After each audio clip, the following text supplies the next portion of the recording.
Mangwanani mwalelepo vukenjani qeqwa svanave Africa. Welcome to Africa Good Morning, the news and current affairs show bringing you everything you need to know happening on the African continent and beyond. You are with Ashwin Berry and Glenora Shipura.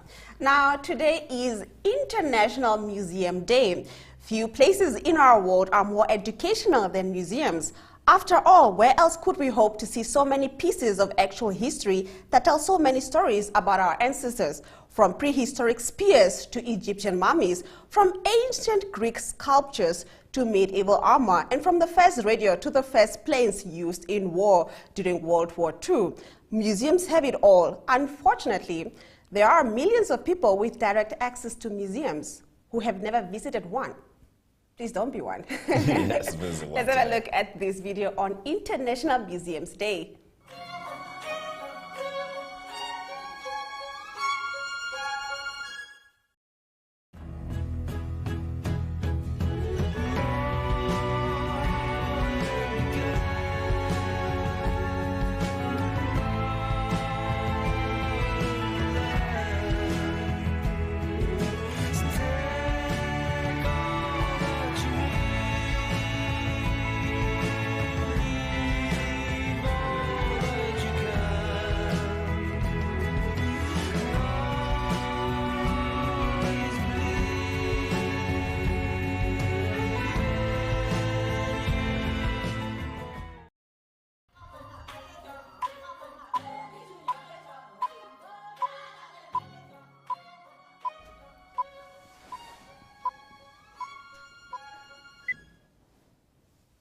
Today is Wednesday, the 18th of May, and these are the top stories. Nigeria's accountant general faces corruption charges after arrest. Nigeria's Economic Crimes Agency said on Monday night it had arrested the country's accountant general over charges of diverting public funds and money laundering to the tune of 80 billion naira, equivalent to about $193 million. Africa's biggest economy and energy producer, Nigeria, has struggled for decades with endemic corruption among senior public servants and the political elite, who many Nigerians blame for widespread poverty in the country. The Economic and Financial Crimes Commission said in a statement it had invited Ahmed Idris, the administrative head of the National Treasury, on several occasions to answer questions on the charges, but he had failed to present himself. Idris could not be reached on his mobile phone for comment. The EFCC said Idris used proxies, family members and close associates in deals in the nation's capital Abuja and his home state of Kano in northern Nigeria. The agency has in the past successfully prosecuted a former head of police and former state governors among several high-ranking government officials and politicians. Earlier this year, the government said EFCC recovered at least $750 million in local and foreign currency linked to corruption and fraud in 2021. In our next story, Russia's defense ministry said yesterday that 265 Ukrainian soldiers, including several dozens wounded, surrendered at the besieged Azovstal steel plant in Ukraine's port city of Mariupol. Over the past 24 hours, 265 militants laid down their arms and surrendered, including 51 heavily wounded. The ministry said in a briefing, adding that those in need of medical care were transferred to a hospital in the town of Novazovsk. Last month, Moscow claimed control of Mariupol after a weeks-long siege, but hundreds of Ukrainian soldiers remained holed up in underground tunnels beneath the huge Azovstal industrial zone, blocked by Russian troops. Now, Guinea-Bissau's President Embalo dissolves parliament, citing corruption. Guinea-Bissau's President Umaro Sissoco Embalo has dissolved the country's parliament, accusing deputies of corruption, among other issues. The tiny West African country has seen frequent political turmoil, with 10 coups or attempted coups since it gained independence from Portugal in 1974. In February, Embalo survived the latest failed coup and assassination attempt. Guinea-Bissau Guinea-Bissau's President Umaro Sissoke Embalo said in a statement that the National People's Assembly has defended and protected, under the guise of parliamentary immunity, deputies heavily indicted for crimes of corruption, harmful administration and embezzlement. The statement also referred to persistent and insurmountable differences between the National Assembly and other governing branches, justifying the dissolution of the parliament. Legislative elections will be held on December 18, 2022, the statement said. SA police officers used live ammunition after running out of rubber bullets and shot a child during a riot. The people of Musina in the northern part of Limpopo have been on an ongoing strike for a while now, protesting the shortage of water in the area, and the law enforcement were called in to manage the situation. Voices can be heard in a video saying the child has been shot at. According to information received and voice messages that have been making the rounds on WhatsApp, police have resorted to using live ammunition to stop riots.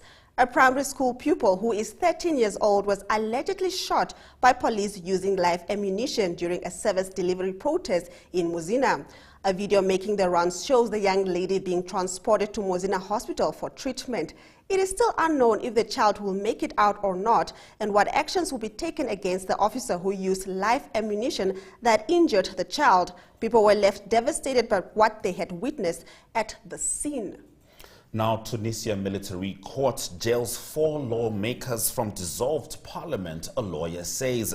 A Tunisian military court on Tuesday issued prison sentences to 4 lawmakers from the country's dissolved parliament, including Saif Eddin Maklouf, a prominent opponent of President Kais Saied, their lawyer told Reuters. Maklouf, head of the conservative Karama party, and 3 other party members were charged with assaulting policemen last year. The military court issued 5-month prison sentences for Maklouf and Nidal Saodi and 3-month terms to Mohamed Afas and Meher Zid. All right, that brings us to the end of the first half of our stories. In our first story after the break, we'll be looking at the alleged racist incident at Stellenbosch. Stay with us.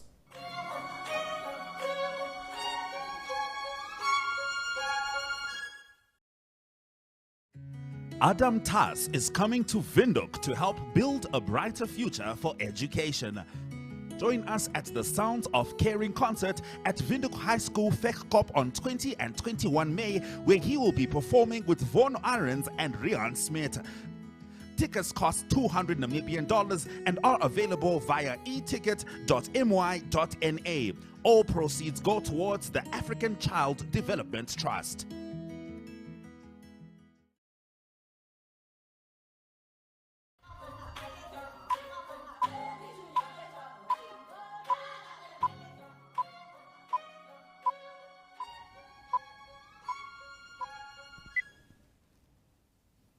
Thank you for staying with Africa Good Morning. We continue bringing you our top stories. In our next story, calls grow for white students' expulsion from Stellenbosch University amid allegedly racist incident. A petition calling for the expulsion of a white Stellenbosch University student who is at the center of an allegedly racist incident that occurred at a student residence over the weekend garnered more than 27,000 signatures at the time of publication. Now, Stellenbosch University announced Tiens du Toit's suspension on Monday. He has been removed from the residence. In a statement, the university said that a further swift but detailed investigation will determine the final outcomes. Expulsion and/or criminal charges are not excluded from the possible available options based on the investigation's findings. Now, Vice-Chancellor Professor Wim de Villiers added that such conduct would not be tolerated at the university. We acted swiftly and decisively to uphold our commitment to a culture inclusivity. What happened at Hayes Murias is not acceptable. No student has the right to diminish another student's human dignity or rights in this way, he adds. Now, Stellenbosch University student Mambalo Ndawanya told News 24 on Monday that he would forgive the fellow student who urinated on his belongings in the early hours of Sunday morning. Both students live in the Hayes Murias residence for boys on the university's campus. But other students at the university insist that du Toit should be expelled. The online petition states this was a racially motivated attack, and in response to his actions, the white student claimed, "This is what we do to black boys." On Monday, students gathered outside the residence demanding answers and severe repercussions for Du Toit. Babalo Ndawanya was asleep in his room on Sunday morning when Du Toit entered his room and urinated on his desk, books and laptops. Disappointing, despicable. In our next story, 4 Nigerian ministers drop election bid to remain in cabinet. 4 members of Nigeria's cabinet, including junior petroleum minister, said on Tuesday that they will not run in next year's elections as planned after President Muhammadu Buhari gave them a Monday deadline to resign from their posts. The information minister said last Friday 10 cabinet members had resigned in order to stand in ruling party primaries, which decide who from the All Progressives Congress will run for the presidency, state governorship and senate. But junior petroleum minister Timipre Silva and the ministers of Justice, Labor and Women's Affairs said on Tuesday they had decided to stay in their jobs to help the president deliver his policies. The country's central bank governor Godwin Emefiele is seeking a court order to bar the Electoral Commission and nation's attorney general from preventing him from running for president without resigning his post. The matter will be heard on May 23. Nigerians will hold a general election early next year to choose a new president, state governors and House of Assembly members. With Buhari prevented from seeking re-election after serving the constitutionally mandated 2 4-year terms, more than 20 ruling party members have declared themselves candidates. Swinging over to East Africa, Kenya's Sauti Sol threatens to sue presidential campaign.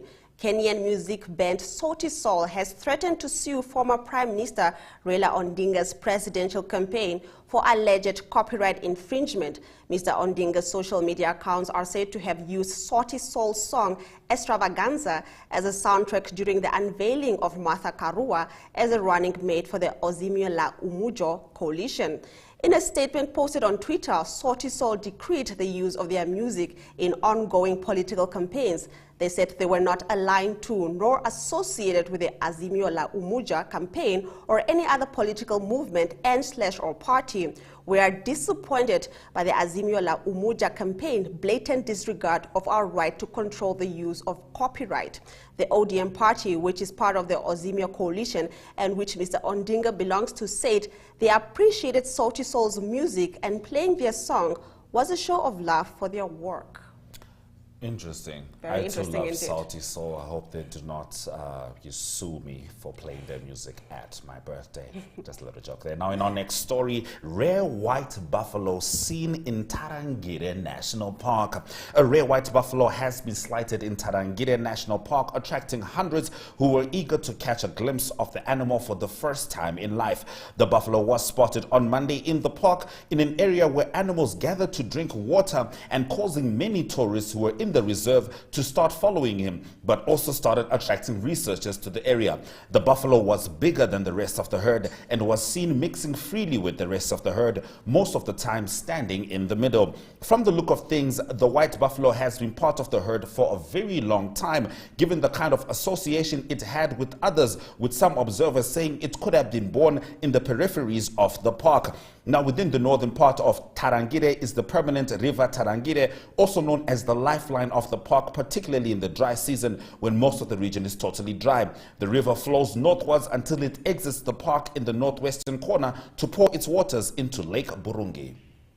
In our next story, Uganda announces withdrawal of troops from East Congo. Uganda will pull troops from neighboring Democratic Republic of Congo in 2 weeks, the military said on Tuesday, after a joint operation against Islamist insurgents since last year. Now, President Yoweri Museveni's government sent hundreds of soldiers into East Congo in December to join the Congolese military in an assault on the basis of the Allied Democratic Forces. Uganda's deployment of at least 1,700 soldiers constituted the largest foreign intervention in Congo in over a decade, apart from a United Nations peacekeeping operation. The ADF began as an uprising in Uganda but has been based in Congo since the late 1990s. All right, that brings us to the end of our top stories. As you can see, there's a slight addition to our set. This is the award that Hairarab won at the Africa Magic Viewers' Choice Award for Best Movie in Southern Africa. And we have the producer right here on Africa Good Morning, ready to chat about this film. Stay with us.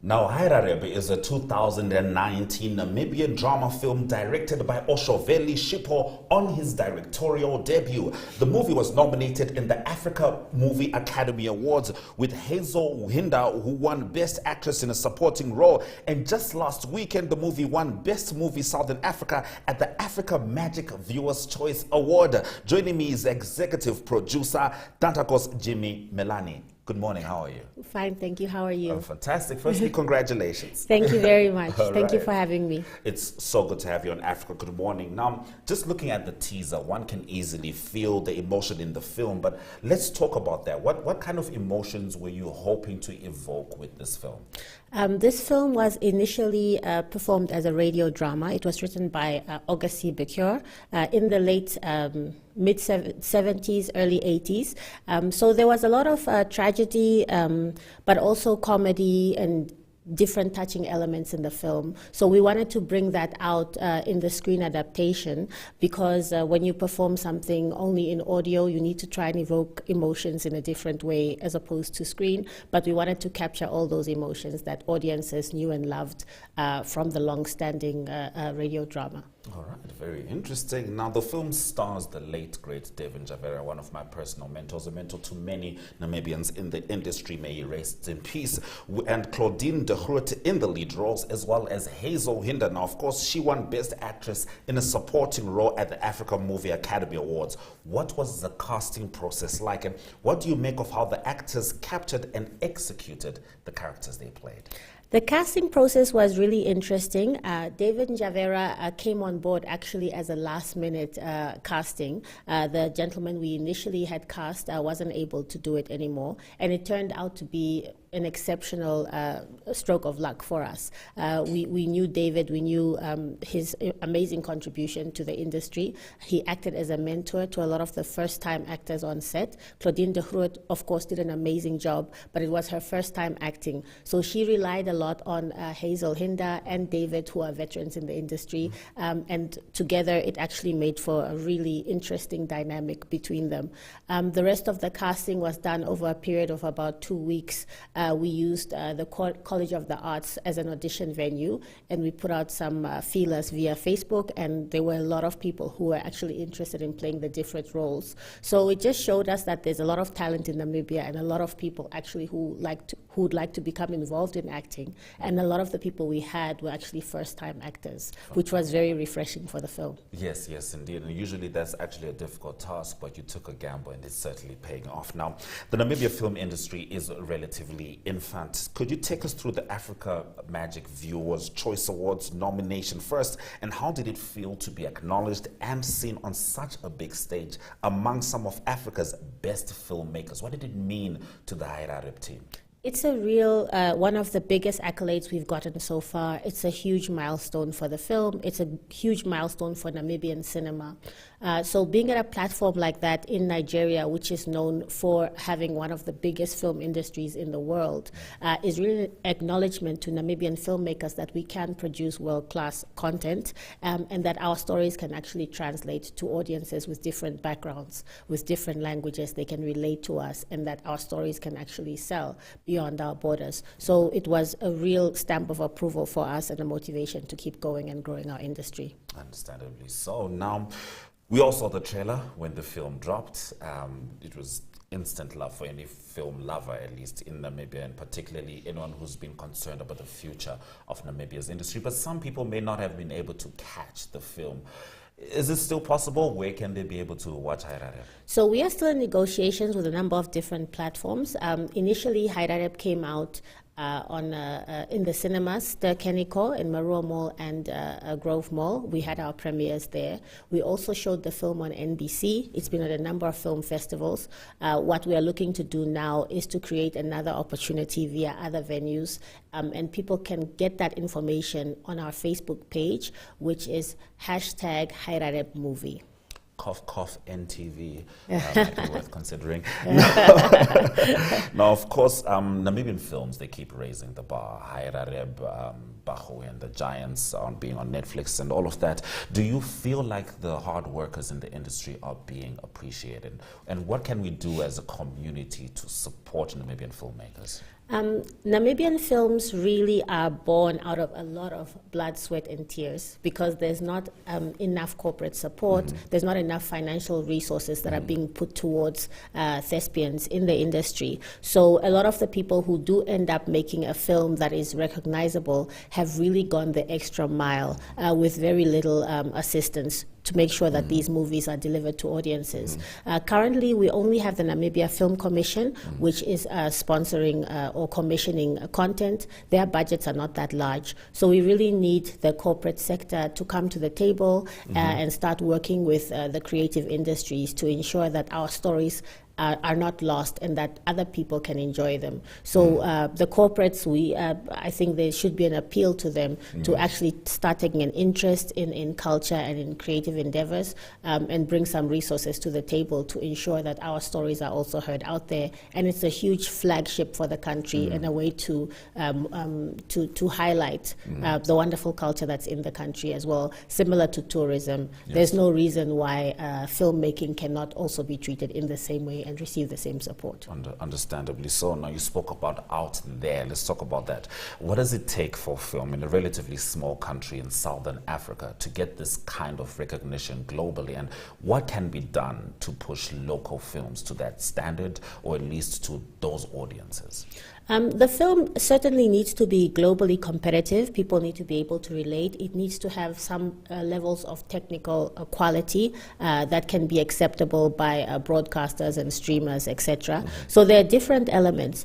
As a smaller market, Namibian filmmakers have to ensure that when they create content, it can translate beyond Namibia. Because our market is very small, we cannot only make films that Namibians will appreciate. We have to actually have a global view. We need to think globally, and that is, I think, one of the things that one should keep in mind, whether you're a scriptwriter, an actor, producer, director, that you should be involved in projects that can actually go beyond the scope of Namibia if you want it to be commercially successful. All right, and spoken like a true producer.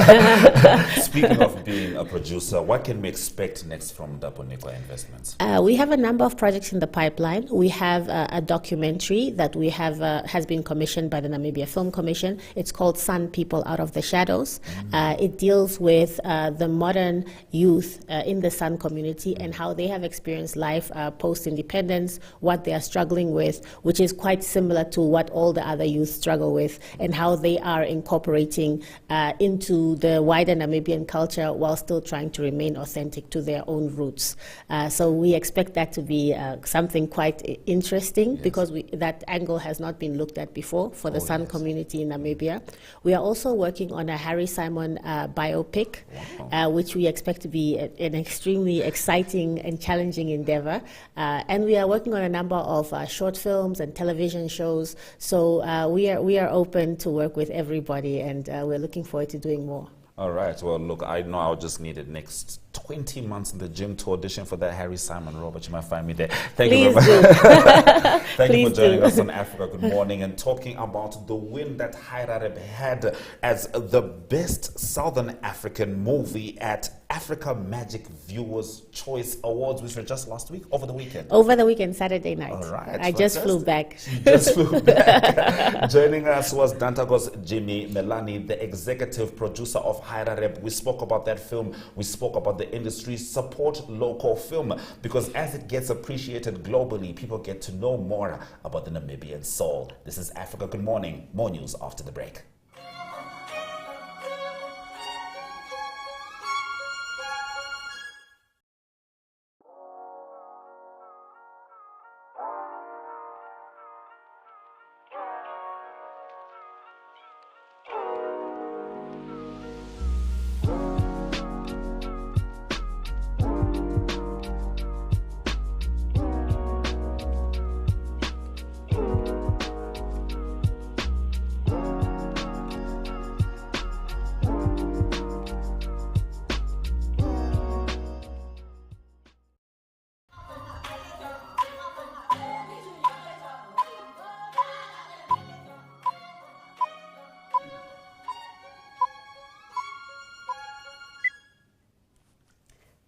This is Africa Good Morning, still bringing you the latest pertinent news stories.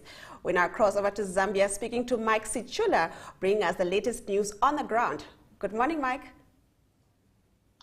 Africa, good morning. Very thank you. How are you doing? I'm good. Can you take us through your first story, please, Mike? Okay, my first story concerns the first ever European Union Zambia Economic Forum, which is scheduled to take place from, it started yesterday at the Murungushi International Conference Center, and it is going to end on Thursday, tomorrow, in Lusaka. So President Edgar Lungu has spoken to this first ever summit to say the interaction between Zambia and the European Union will energize private sector investments and business opportunities. As you know, President Hakainde Hichilema has come under his administration.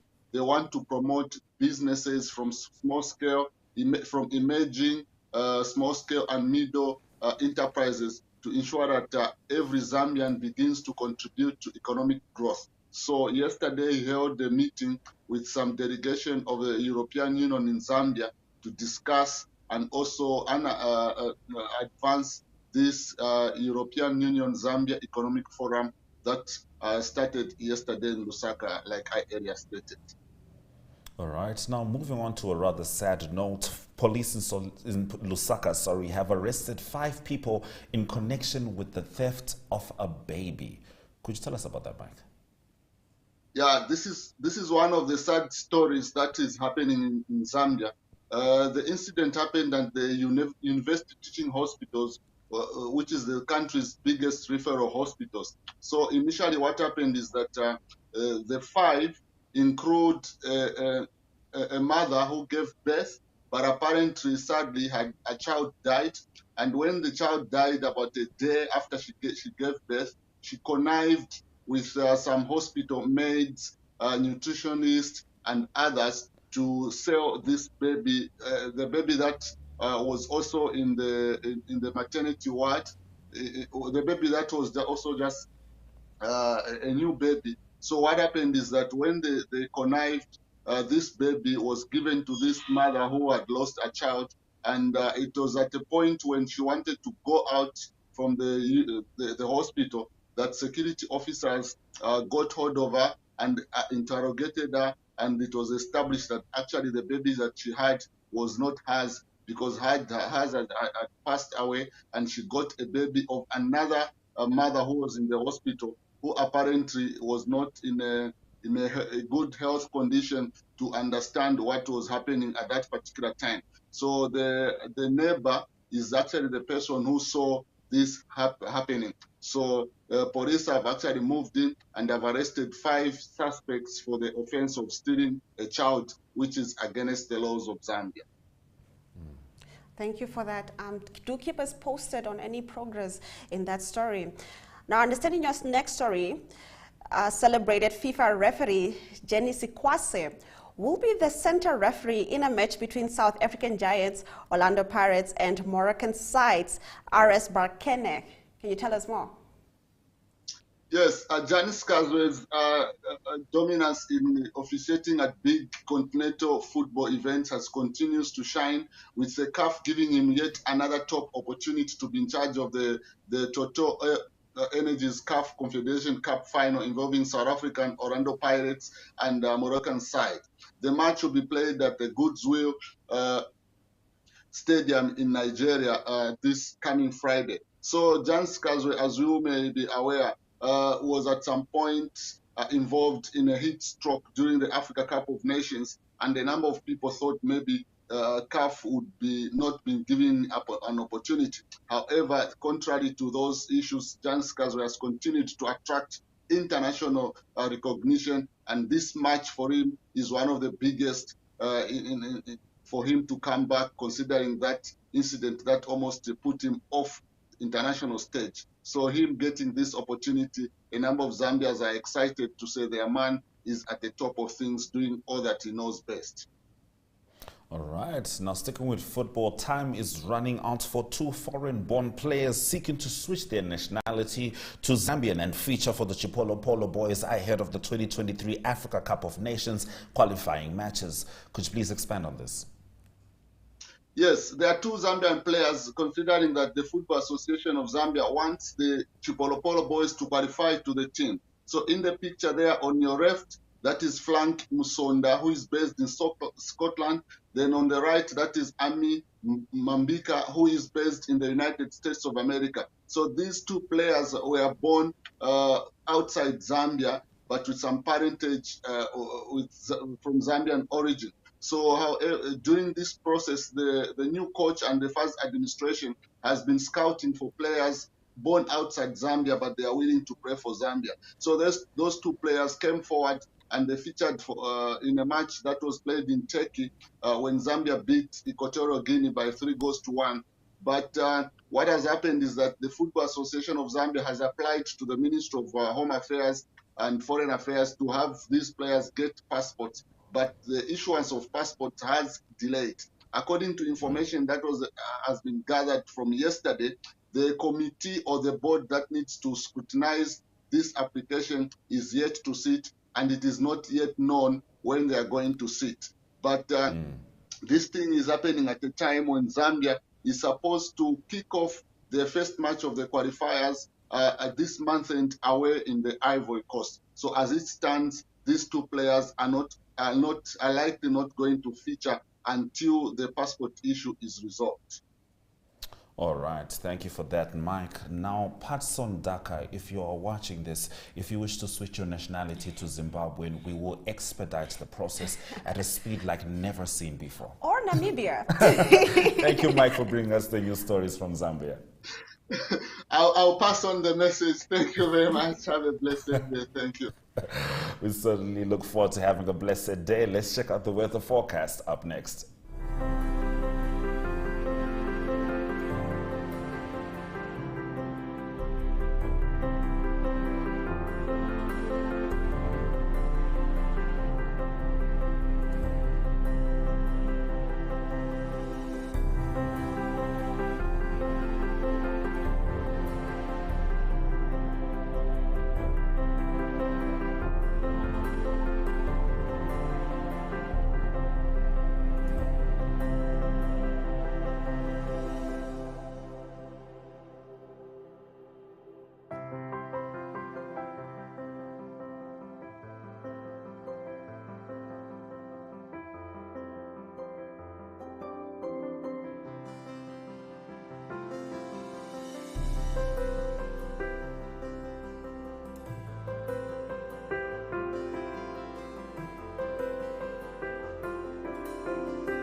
Now, this week's daily COVID-19 positive cases in South Africa are down from the big spike last week. To give us this story and other stories coming from South Africa is Ari Hochad. Good morning, Ari. Do take it away.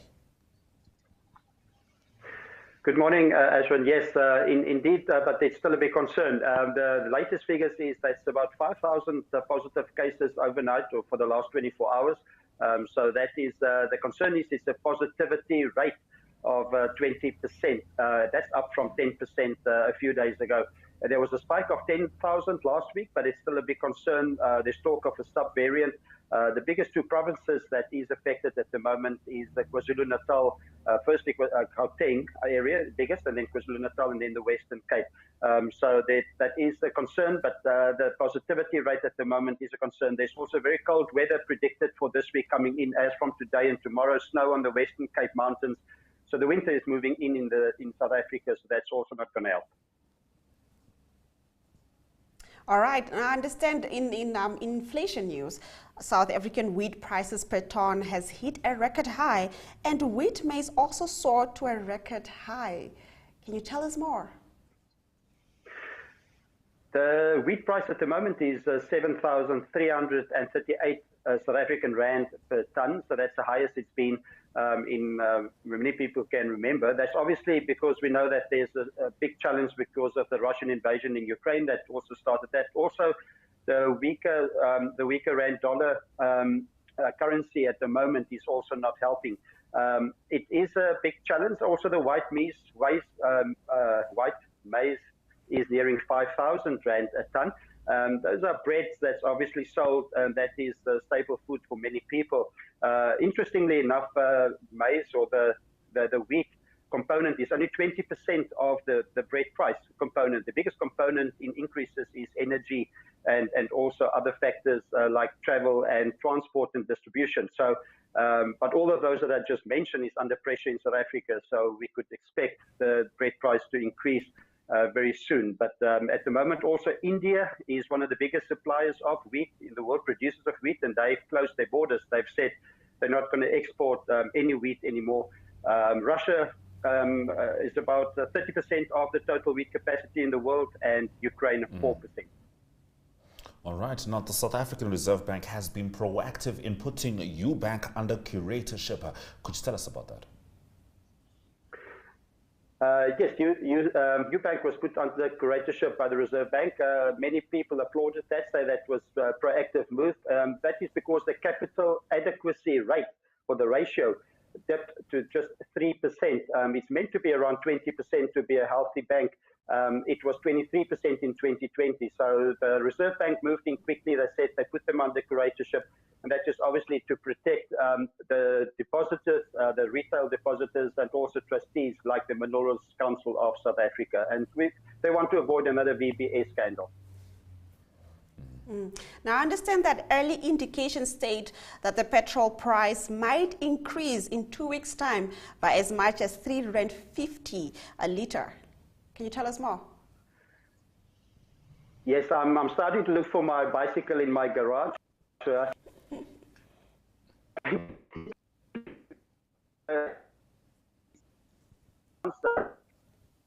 We seem to be having a problem with the connection there with Ari, but he was talking about the projection that petrol prices may definitely go up in South Africa. Ari, are you back? Yes, I'm here. Can you hear me? Yes. Yes. Please do continue. Yes, the petrol price, 3 components. The rand dollar price is the one big component. In 2 weeks' time, that's being announced. Experts say that could relate to 1 rand at least higher. Then also the oil price, also another 1 rand. And then there's the levy that was taken away for 3 months, the R1.50 levy that needs to come back. Adding that all up, it could add up to R3.50. That's amazing to say that R3.50 might be the increase in 2 weeks' time for the petrol price. The diesel might be a little bit lower, but it is not good news for the consumer. I'm looking for my bicycle in the garage at the moment.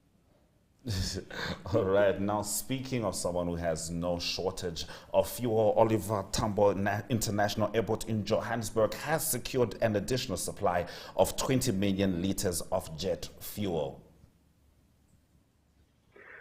That's good news. People are starting to fly in, but internationally, it's in Africa's got a big problem with jet fuel as well. I know Nigeria had a massive problem just recently. So there's a consortium, there's a jet fuel forum, they call it. It is the Department of Energy, the Airports Company South Africa, and International Air Transport Association. They came together and they managed to get 20 million litres of jet fuel that will arrive 27th of May. That will push up let's say the limits to 5.8 days of fuel reserves that there will be. So no need for flights to be diverted, no need for flights. So that is good news for all of them. Good news for South Africa. You don't want people to think that they can't fuel. So that is good news. So hopefully people from all over the world can fly into Oliver Tambo knowing there's enough jet fuel. All right. Thank you very much, Ari, for bringing us the stories from South Africa. Big pleasure and a brilliant day for everyone. Goodbye. All right. Now, after the break in economic news, we start off with Zimbabwe seeking EU backing to sell $600 million worth of ivory. Stay with us.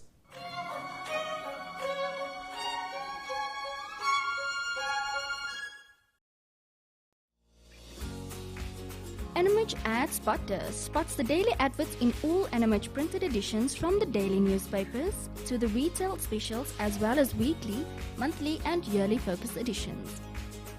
If you would like to feature your brand or campaign on this platform, please contact adspotter@synergy.com.na. NMH Ad Spotter. Spot it, like it, buy it.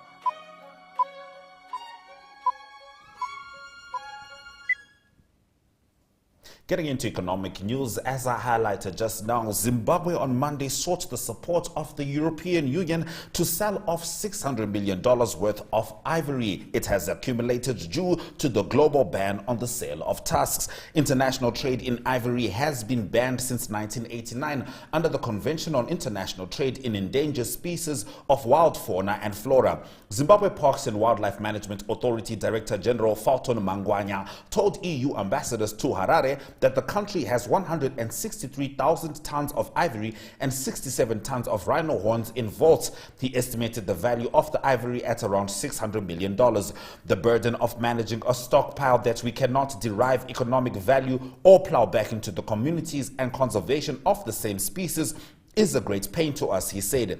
We kindly request the support of the EU for Zimbabwe to be allowed a once-off sale of our national ivory stock, said Mangwanya. The EU diplomats were taken on tour of the vaults in Harare. Mangwanya said if allowed, the funds would be used to benefit local communities living around animal conservancies. The country can support up to 55,000 elephants, but the population has more than doubled to 100,000, according to officials.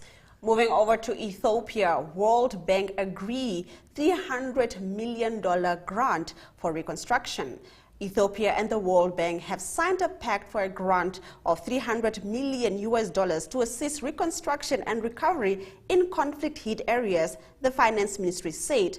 Fighting that erupted in the northern region of Tigray in November 2020 and spilled over into neighboring Afar and Amhara last year has eased since a unilateral ceasefire by the federal government in March.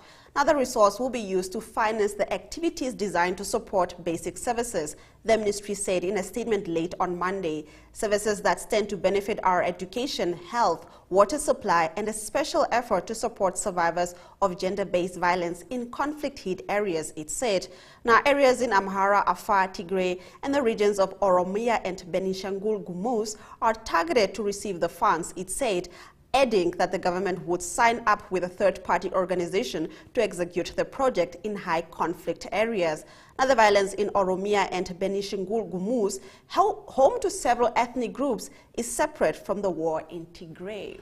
Swinging back to Zimbabwe for the last of our economic news stories, the country lifted import duties on basic goods, with South Africa set to benefit.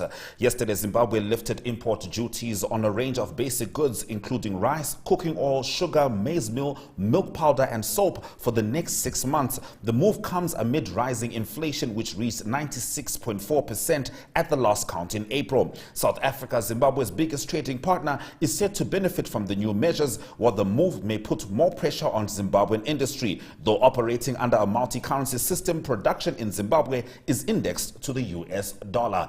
All right, that brings us to the end of our economic news stories. Up next, indicators.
Now, Ari Hogart is known as a jack of all trades in the industry. Here's Ari with the sports news.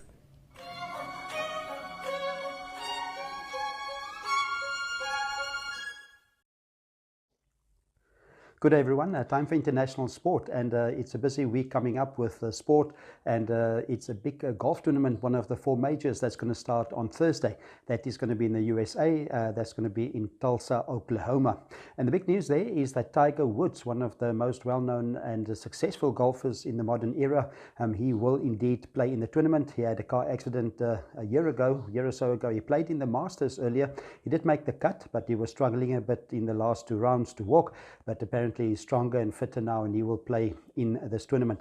Tiger Woods won the tournament, the 2007 PGA tournament at the same course when it was also played at Southern Hills. Tiger Woods was a champion way back in 2007.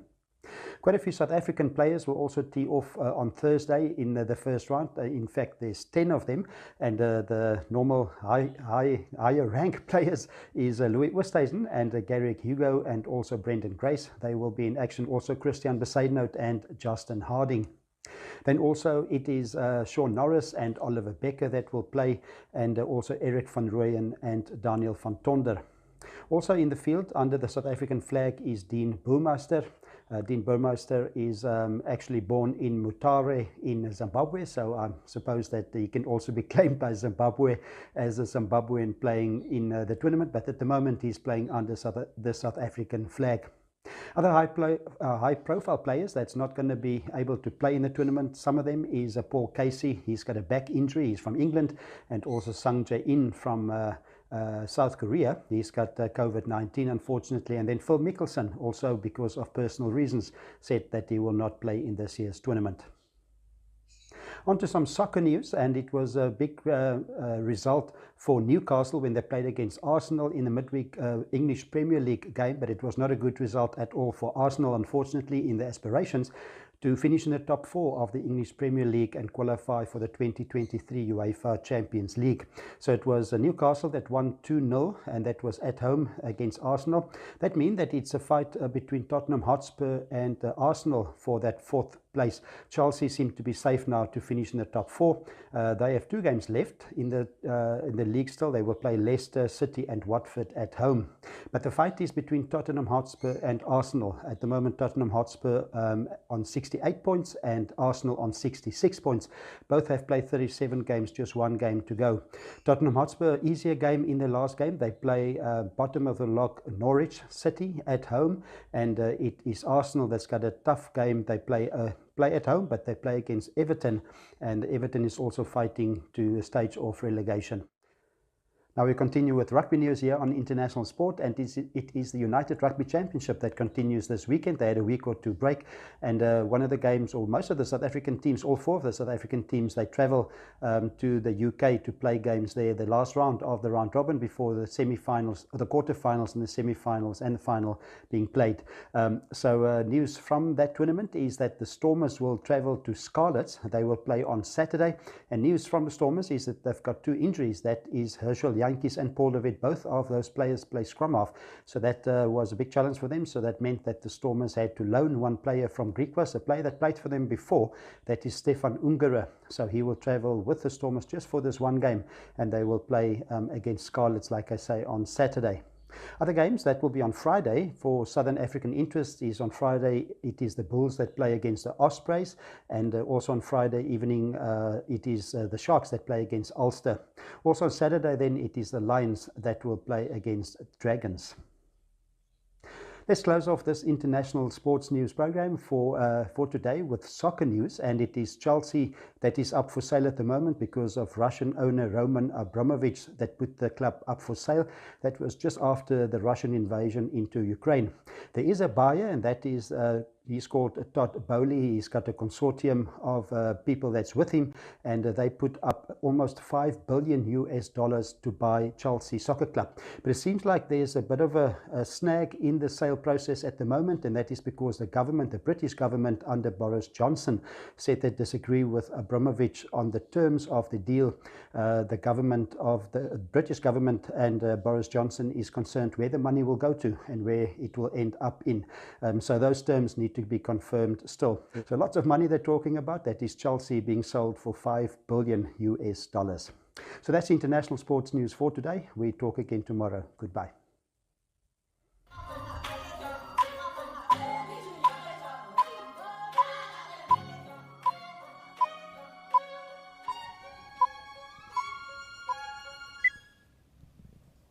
Thank you for staying with your reliable source for decentralized African news, Africa Good Morning. Let's have a look at the highlights from today's broadcast. Nigeria's Accountant General faces corruption charges after arrest. 265 Ukrainian soldiers surrender at Azovstal steel plant, Russian ministry. South African police officer used live ammunition after running out of rubber bullets and shot a child during a riot.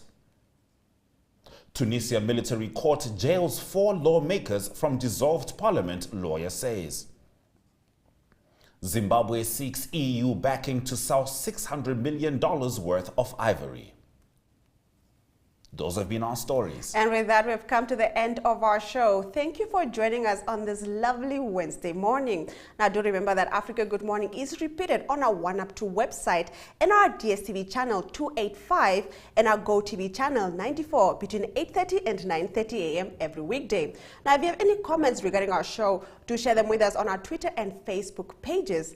And if you happen to have videos or photos of happenings in your parts of Africa, do share them with us and we'll gladly include them in our program. I am Glenn Rashipura. And I am Ashwin Berry. Until tomorrow, Swera Zakanaka.